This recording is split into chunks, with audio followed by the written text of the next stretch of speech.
Hello, I'm Michael Nava, producer of the Henry Rios Mystery podcast and author of the crime novels that the podcast is based on.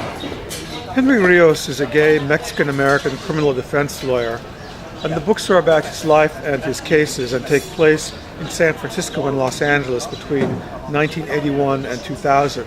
A new Rios novel will be out in 2019. Season 1 of our podcast adapts the first novel in the series, Lay Your Sleeping Head. In that book, Rios falls in love with Hugh Paris, the black sheep family of a wealthy San Francisco family. Their affair is at the heart of the story and of the murder mystery that Rios must ultimately solve. Henry Rios is a complex character.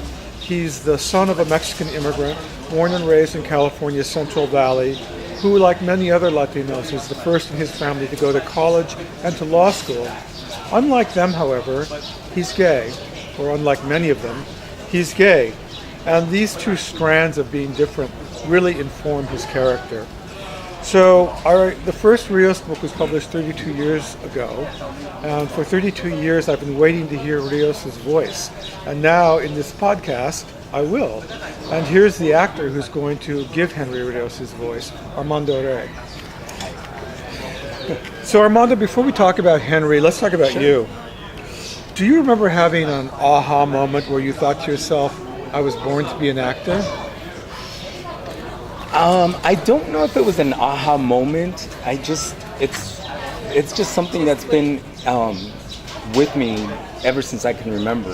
I know my parents told me that whenever we'd have people over, I'd right away jump on the coffee table and start performing. So, it's performing just, what? Dancing, whatever. And then, which I don't dance or sing, but it was always just trying to perform or do scenes in front of people, and it's just something that I've always done throughout school, performances in high school, and then of course now as an adult. So you actually have received considerable formal training as an actor. I mean, you, among other places. Yes, I was. And I've also studied in LA. I studied with Ivana Chubbuck, and I've had other acting coaches and mentors that have guided me through this journey as an actor. And they've been tough. They've been very tough. Mm-hmm. But I think the best training that not taking away from that training that I've had, but I think for me the best training that I've been able to use is just literally observe people.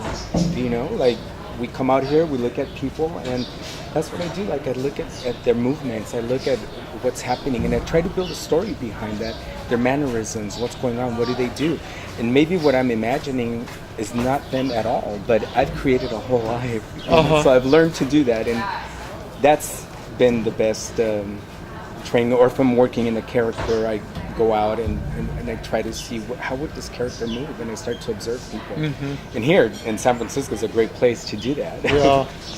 So you've been a working actor for a long time now. Can you talk about some of the things you've done? You don't have to talk, but the genres. I mean, you've done stage work, you've done movies, you've done voiceover work. I have, yes.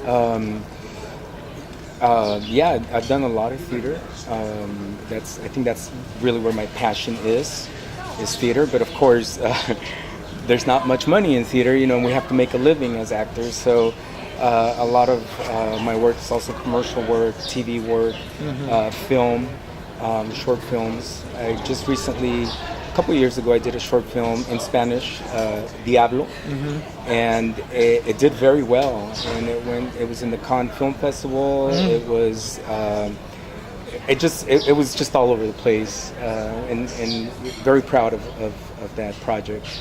And you told me as we were driving here that you actually have a new movie opening up at the LA Outfest. Is that correct?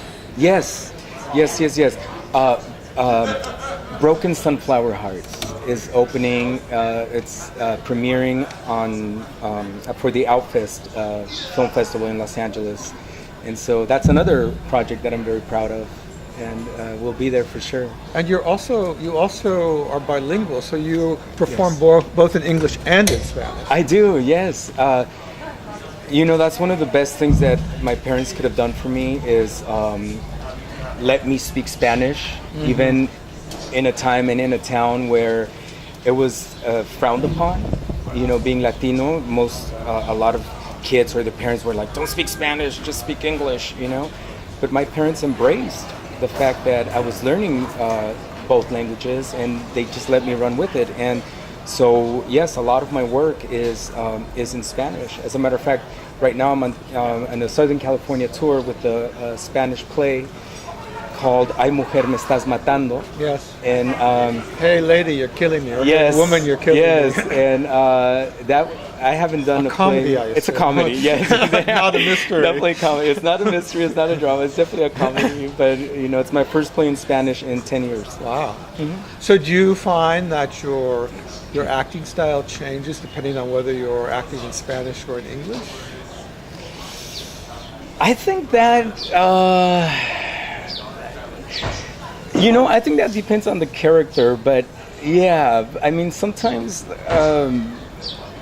you know, a character in Spanish can be, I can perceive him as, or her, because I've also played her. I've heard you've done drag. Much more passionate, but not to say that other characters in English haven't been passionate and stuff. So I think that really it's got to do with the character, not so much the language. And so, how do you prepare for a role? How do you bring a character to life? The first thing I do is, of course, read the script, and I just start to notice time, place, what are the surroundings, connected to myself. Was I alive during this period of time? What was my life like? And I start to connect things through that. And then once I do that, then I start to go deeper into the character and bringing out the emotions and connecting in a deeper level with the character. And so you haven't done this kind of, it's a podcast, but really it's a throwback to old radio theater. And this is new for you, right? It is. And so how are you adapting your acting style to a genre where really you're just acting with your voice? You know, it's a big mystery to me right now, because I've done a lot of voiceover work, but it's just voiceover work. It's not. It hasn't been like a radio drama, you know, with the other characters from the other actors and stuff. So the only way that I know how to approach this is treating it as if it was going to be on stage or film. And of course, with the help of the director, adjusting the voice to make sure that my voice is giving out what the audience is supposed to be hearing, because obviously they're not going to see gestures, they're not going to see body movements, so it all has to be in the voice. I'm putting it out there as an actor that is doing stage or film, and really relying also on the director to guide me through it. Yeah, we're lucky to have a really good director. We are. Russell we are. Kaltschmidt, who's done a lot of local theater here in San Francisco. Yes. I was just watching him with you and Cameron, and it was just like a revelation, you know, what he heard and how he drew you out of his notes. Right.